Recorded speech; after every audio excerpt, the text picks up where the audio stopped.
नमस्कार. जय महाराष्ट्र. सामनामधील अग्रलेखातून नारायण राणे यांच्या कुटुंबावर जहरी टीका करण्यात आली आहे. भाजपचा आकडा महाराष्ट्रात 9वर आला आहे. या 9मधले काही जण तर घातापाताने किंवा अपघाताने जिंकले. त्यातील एक महामानव म्हणजे रत्नागिरी सिंधुदुर्गचे खासदार नारायण राणे हे आहेत. राणे हे काही जिंकण्याच्या स्थितीत नव्हते असा टोला देखील सामनातून लगावण्यात आला आहे. दरम्यान या टीकेला भाजपा खासदार नितेश राणे यांनी उत्तर दिलं आहे. यावेळी त्यांनी आदित्य ठाकरेंनी हिंमत असेल तर वरळीतून निवडणूक लढवून दाखवावी असं जाहीर आव्हानही दिलं आहे. दरम्यान सामना अग्रलेखावर बोलताना ते म्हणाले की लोकांनी शिवसेनेला नाकारलं हे सत्य राणेसाहेबांनी सांगितलं. त्यामुळे संजय राऊत व विनायक राऊत यांना मिरच्या झोंबल्या आहेत.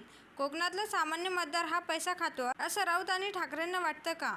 आमचा कोकणी माणूस कधी कोणाजवळ कर्ज मागत नाही. घेतलेले कर्ज त्वरित फेडतो. आमच्या कोकणातील जनतेचा अपमान कोण करत असेल तर आमची जनता त्यांना गाडून टाकेल. उद्धव ठाकरेला कोकणातील जनता समजली नाही. एवढंच नाही तर उद्धव ठाकरेच्या विकास विरुद्ध प्रवृत्तीला जनतेने नाकारला आहे. सामान्य मतदारांचा अपमान करण्याचं काम कराटे करत आहेत. उद्धव ठाकरेंनी कोकणातील जनतेची माफी मागावी. परत आम्ही कोकणात पाऊल ठेवायला देणार नाही असा इशारा देखील नितेश राणे यांनी दिला आहे. दरम्यान रवींद्र वायकर यांच्या विषयावर तिळपापड होत आहे. नेहमी कॉपी करून पास होणाऱ्या उद्धव ठाकरेंना पारदर्शक निकाल समजला नाही.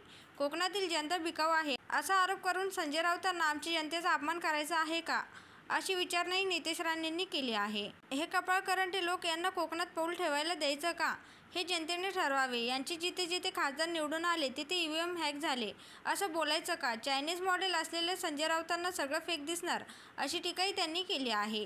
दरम्यान आदित्य ठाकरेंना जाहीर आव्हान देताना ते म्हणाले की भाजपाच्या कार्यालयात आम्हाला म्याव म्यावचा आवाज येत नाही. एलॉन मस्कचा आधार घेण्यापेक्षा वरळीकडे लक्ष द्या. तुझ्यात ठाकरेंचं रक्त असेल तर वरळीतून उभा राहून दाखव.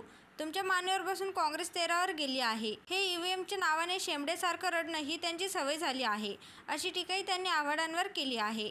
दरम्यान बॅनर युद्धावर ते म्हणाले की प्रत्येक पक्षात अतिउत्साही कार्यकर्ते बॅनर लावतात. त्याची दीपक केसरकर यांनी दखल घेतली आहे. शिंदेसाहेबांच्या शिवसेनेत काही उद्धव बाळासाहेब ठाकरे गट प्रेमी घुसलेले आहेत. त्यांना दूर करावं अशी मागणी आम्ही केली आहे. रोहित पवार स्वतः मंत्रिपदासाठी अजित पवारांच्या संपर्कात आहेत. ते अजित पवारांच्या बाजूला असतील असा दावाही त्यांनी यावेळी केला आहे.